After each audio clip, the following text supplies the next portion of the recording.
Assalamualaikum warahmatullahi wabarakatuh. Jumpa lagi dengan kami dari Astula. Hari ini ada kasus Vivo Y91C ya. Kata usernya mati total. Di cas nggak ada respon sama sekali. Kita coba bongkar terlebih dahulu ya untuk semuanya. Nah, ini setelah kita bongkar, kita cek terlebih dahulu untuk voltase baterainya ya. Apakah dia masih ada apa enggak? Masih ada 3,2 volt, tapi ini untuk pengecasan tidak akan masuk ya. Minimal ada 3,8 atau 3,9 ya. Bagusnya ada 4 volt di baterainya. Tapi rata-rata baterai di 3,8 sampai 4 volt. Ini nanti kita coba suntik baterainya ya. Sebelum kita suntik, kita cek terlebih dahulu ini mesinnya normal atau tidak, karena kata usernya mati total dan gak ada respon ya. Kita hubungkan ke power supply. Ini kalau teman-teman susah ya, gak ada konektornya, pakai bekas baterai. Ini kita kasih 4 volt, tekan power, kita lihat seperti apa pergerakan ampernya ya. Udah mulai muncul ya. Oh ya, dia udah gerak, ampernya naik turun ya di 0,1 miliampere, 0,3. Nah, ini indikasi bahwa mesinnya normal ya. Dia bisa nyala ini mesinnya ya. Mesinnya nyala, cuma ini displaynya mati. Oke, jadi penyebab mati totalnya itu kemungkinan pertama kali adalah LCD-nya rusak terlebih dahulu, kemudian baterainya terlalu kosong, sampai akhirnya ketika dicoba dicas tidak ada respon sama sekali gitu. Nah, untungnya ini kasusnya tidak terlalu berat ya teman-teman ya. Cukup kita suntik terlebih dahulu untuk baterainya ya. Ini pakai board ini ya, injek baterai. Nah, ini dia sangat kosong sekali ya. Dia menunjukkan 1,39. Nah, ini sampai ini tadi saya percepat ya teman-teman. Jadi ketika angkanya udah mendekati 0, ini 0,32. Ini harusnya baterai sudah cukup untuk melakukan pengisian. Berikutnya kita langsung bongkar saja ya. Ini baterai sudah kita cas, kita suntik ya, dan indikasinya menunjukkan bahwa baterai ini masih bisa dicas dengan baik. Ini kita bongkar terlebih dahulu untuk baterainya ya, karena kita mau mengakses fleksibel dari LCD, karena posisi fleksibelnya berada di belakang baterai. Ini baterai kita lepas terlebih dahulu, kita lepas fleksibelnya, kemudian kita panasi ya pakai blower. Untuk suhunya ya bebas ya, karena ini memang LCD sudah mati ya. Hajar saja tidak apa-apa. Yang nggak terlalu tinggi. Ini 380 derajat dengan angin 50 ya, tapi tidak di satu titik, muter cepat aja untuk melunakkan lem-lemnya ya. Berikutnya kita lepas LCD-nya menggunakan vakum ya. Ini karena LCD-nya udah retak-retak ya, jadi tidak bisa ketarik secara sempurna. Kalau teman-teman untuk pelepasan LCD yang hati-hati harusnya pakai lakban ya, karena ini memang LCD-nya udah hancur. Kita congkel-congkel saja ya pakai mika atau kartu yang tipis-tipis, dirasa aman gitu. Bisa juga pakai plat ya.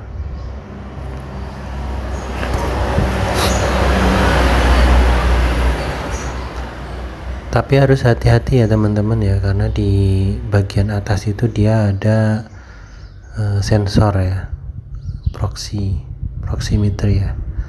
Nah, itu ada fleksibelnya kan ya. Jangan sampai itu putus. Nah, kalau itu putus ada PR lagi nih, nanti sensor jaraknya bermasalah. Itu kan di bagian atasnya ada fleksibelnya, itu dia mepet sekali dengan frame atas, jadi harus hati-hati ketika membongkarnya. Ini kita bersihkan terlebih dahulu untuk sisa-sisa lemnya ya, sisa-sisa lem, ada debu, ada kotoran, ada pecahan-pecahan kaca, itu harus benar-benar bersih supaya LCD bisa terpasang dengan presisi dan tidak ada yang mengganjal. Resiko ketika kita tekan-tekan nanti LCD-nya ketika pemasangan, kalau ada kotoran, ada pecahan kaca, itu resiko merusak LCD yang baru. Jadi seperti itu. Jadi benar-benar ini kelihatannya simpel tapi cukup harus diperhatikan ya. Ini ada kotoran ya di area atas. Ini saringannya sudah tidak ada ya teman-teman ya. Memang ini sepertinya LCD sudah pernah diganti. Saringan speaker atasnya itu udah nggak ada.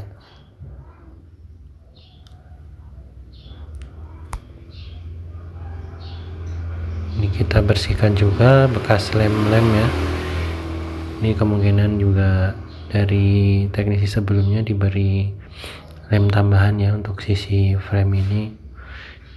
Memang tidak semua teknisi menggunakan cara ini ya, tapi ini lumayan efektif untuk mengantisipasi jika lem pada frame tepiannya itu sudah tidak terlalu merekat, dia masih ada lem sedikit ya di frame ini supaya dia menahan LCD-nya tidak lepas. Kalau saya biasanya pakai double tip ya, secukupnya saja sekiranya dapat menahan bahwa LCD tidak sampai lepas ketika lem frame-nya sudah longgar. Kita bersihkan dulu, nanti kita ganti dengan yang baru. Kalau bawaan pabriknya itu dia ada semacam kayak busa ya, busa atau mungkin lakban yang agak lunak, itu gunanya sebagai penahan ya, penahan LCD. Nih kita pastikan kembali kotorannya benar-benar bersih. Kita tambahkan sedikit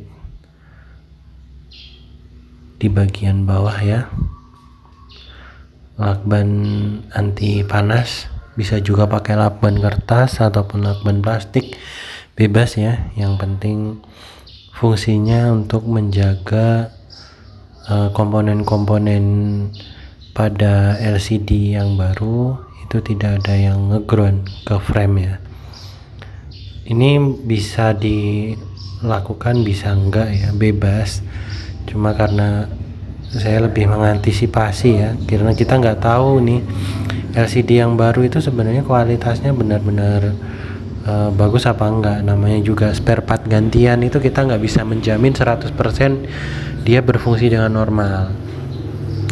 Jadi kita lebih baik menjaga ya, berjaga-jaga, mengantisipasi kemungkinan-kemungkinan yang akan terjadi.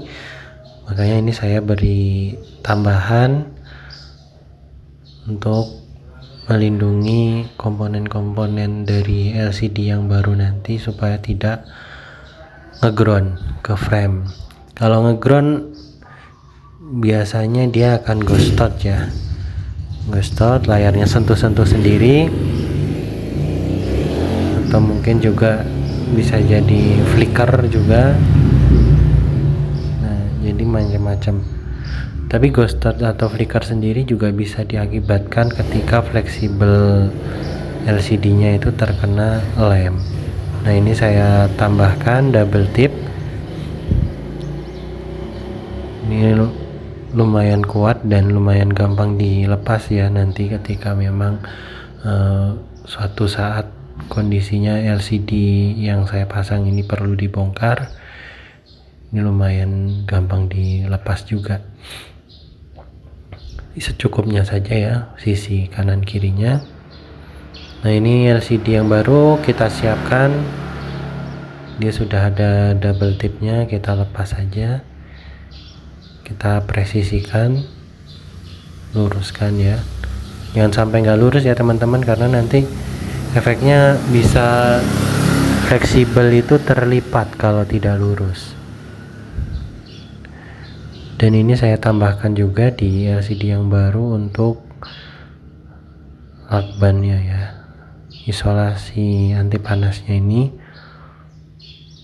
gunanya untuk melindungi fleksibel dari lem, karena kan dia memang posisinya di frame itu sangat mepet ya dengan nanti pemberian lem ya. Dikhawatirkan kalau tidak ditutup seperti ini, lemnya bisa masuk ke sela-sela fleksibel ya, nanti bisa mengakibatkan kerusakan.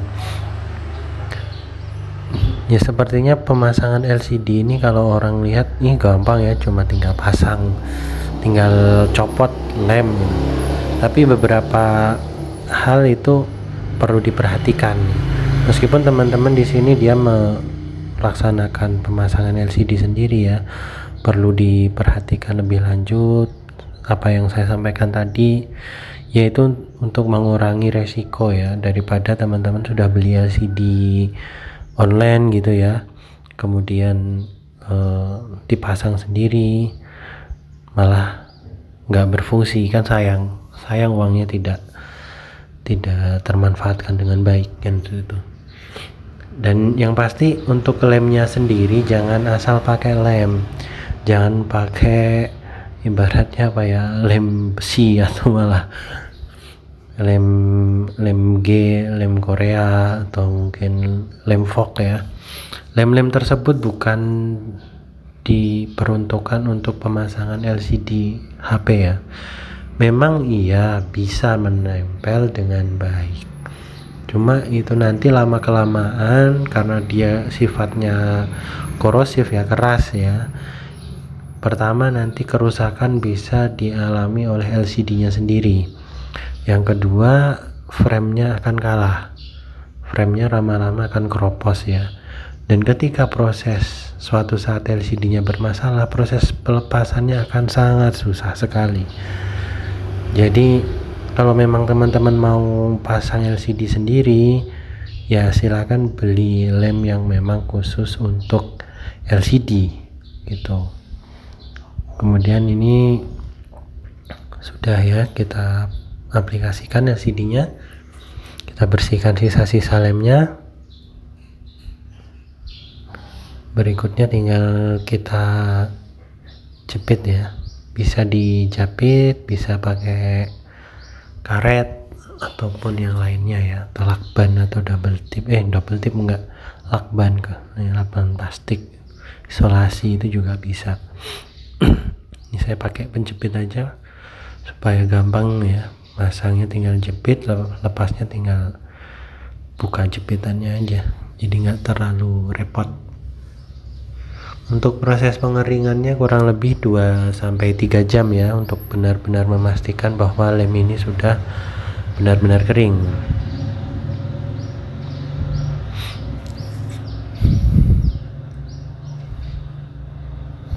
Ini kita coba apakah sudah presisi ya kabel fleksibelnya dengan konektornya, apakah sudah lurus.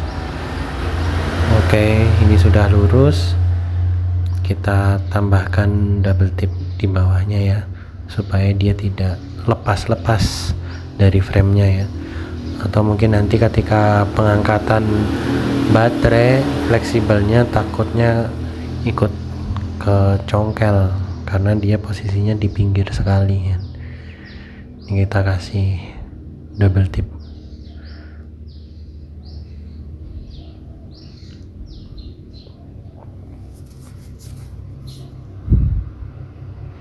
Untuk menjaga fleksibelnya tetap di jalurnya menempel dengan baik dan tidak longgar ya. Kalau longgar nanti dikhawatirkan konektornya bisa longgar ya. Kalau konektornya nanti longgar, LCD bisa jadi bermasalah. Nah, ini sudah saya skip ya sekitar 3 jam. Posisi sudah kering untuk lemnya. Berikutnya kita coba tes terlebih dahulu. Kita pasang baterai.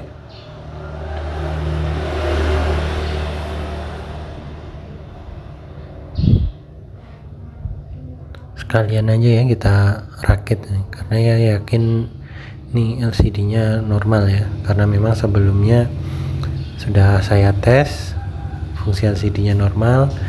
Selama pemasangan juga saya rasa tidak ada problem yang mengakibatkan LCD-nya bermasalah. Jadi saya sangat yakin nih LCD-nya normal.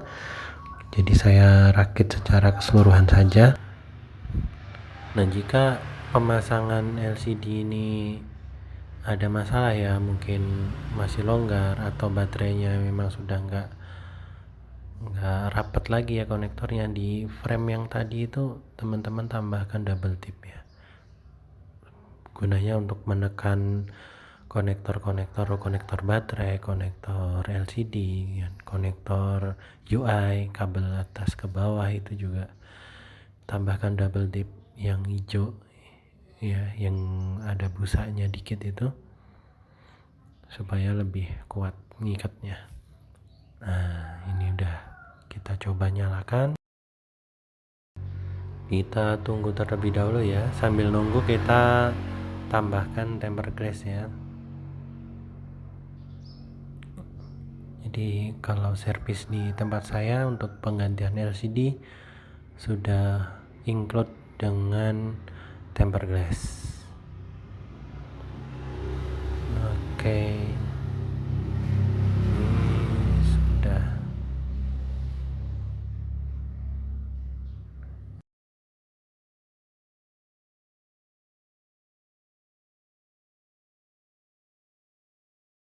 Ada anginnya, kita dorong-dorong saja anginnya.